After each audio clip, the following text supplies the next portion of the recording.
Memorial Day, a tribute to those who paid the ultimate sacrifice in service to their country, so that those of us who remain may continue to live and prosper in a free society with liberties and rights guaranteed in the Declaration of Independence, the Bill of Rights, the Preamble, and the Constitution of the United States.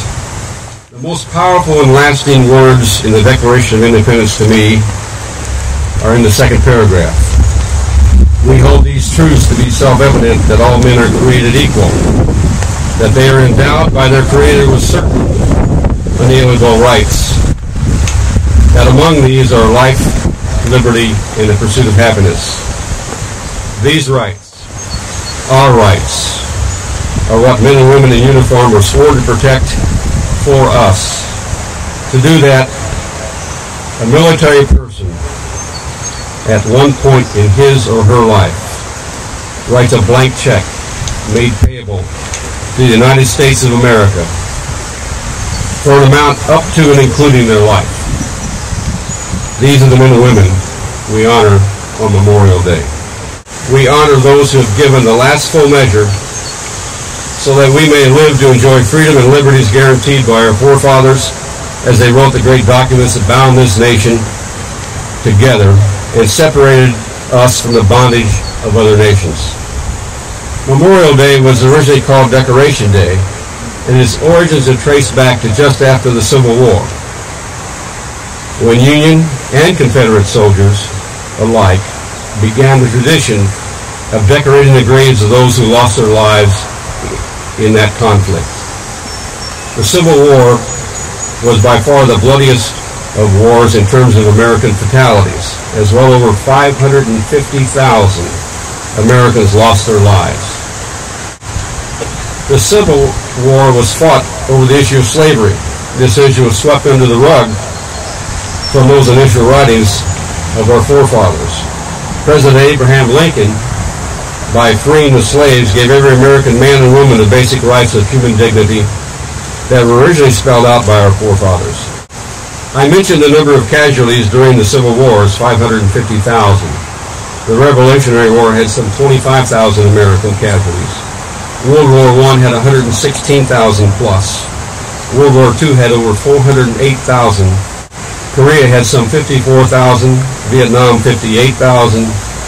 Some 363 members lost their lives in Desert Storm and Desert Shield, and some 1,500 have lost their lives in Afghanistan. That totals over 1.2 million Americans who have lost their lives fighting for the ideals of their country. If you add to that, September 11th, 2001, some 1,474 American citizens lost their lives in the tragedies at the World Trade Center, the Pentagon, and Flight 93 in Pennsylvania. In total, we have paid an extremely heavy price for freedom. You know, in many states, the traditional observance of Memorial Day has sort of diminished over the years. Thankfully, Indiana is not one of those states. Reasons such as what we see behind us. Another reason is the Speedway, Indianapolis, in the state of Indiana. They host the world's largest single sporting event over Memorial Day weekend, the Indianapolis 500. The traditional build-up to the start of that race contains a moving tribute to those who have paid the ultimate sacrifice in serving their nation. I'm extremely proud of the annual efforts of my hometown, the city of Carmel, for making the Memorial Day events such a special occasion in a very special place here at the Veterans Memorial Plaza. Carmel is a patriotic city. I speak about a passion for service as it's handed down from generation to generation. When I grew up, eons ago in the 1950s, American citizens were keenly aware of our military heroes, and we held these men and women in very high regard. We have the same kind of heroes, but it seems to me they do not receive the same respect by members of our national media that I witnessed as a youngster. I often ask, why are today's military role models not given the same hero status that I knew back when? They are heroes. They should be acknowledged. America You need to wake up before we fall into the apathetic path of society, much like our European allies have over the past quarter of a century. In closing, I'd like to pay tribute to those who have lost their lives serving our great nation by reading excerpts from a well-known poem called "It Has Always Been the Soldier," written by Chaplain Father Dennis Edward O'Brien. It is the soldier, not the reporter, who protects the freedom of our press. It is the soldier, not the poet, who protects our freedom of speech. It is the soldier, not the politician, who protects our right to vote.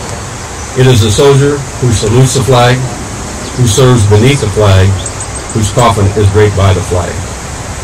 God bless those who have given their last full measure for us.